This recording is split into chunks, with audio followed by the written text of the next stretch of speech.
وتدعون ما تنكرون. دوهم ئەوەی کە خراپە لاتان وازی لێ بهێنن.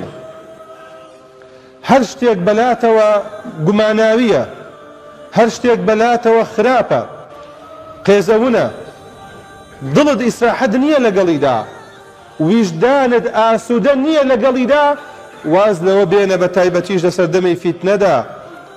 چونکە پێغەمبەری خوا فەرمووی صلی الله عليه وسلم کە لەبارەی باش و خراپە و پرسیاریان لێ کرد، فەرمووی ئەلبر حوسن الخلق، چاکە ڕەوش جوانیە. حەج کەسێک ڕەوش جوانی بنوێنێ لە دنیای چاکەکاریدا دەژی. والإثم ما حاك في صدرك وكرهت أن يطلع عليه الناس. گوناهیش ئەوەیە کە لە دڵتا دێت و دەڕوا، حەز ناکەی کەس پێی بزانێ. ئەڵێی فڵان شتەکەم، بەڵام با کەس پێی نەزانێ، ئەترسم خەڵک پێی بزانێ.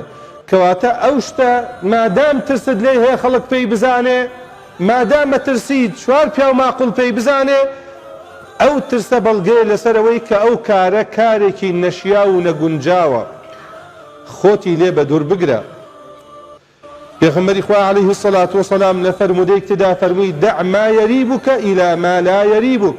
ئەوەی گومانی تایە وازی لێ بێنە، ئەوەیشی کە دڵنیای لێی بەرەو ڕووی بڕۆ. فإن الصدق طمأنینە، چونکە هەرچی ڕاستی و پاکی و جوانیە ئینسان دڵی هێمنە بێ لە بەرامبەریدا.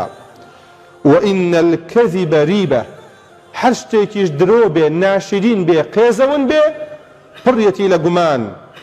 بۆیە واز لە مامەڵەیە بێنە، لە کڕین و فرۆشتنێ بێنە، لە چەپڵە لێدانە بێنە کە لە دڵەوە گومانت هەیە ئەم کاری دەیکەی ناشرعیە و جوان نییە و خراپە.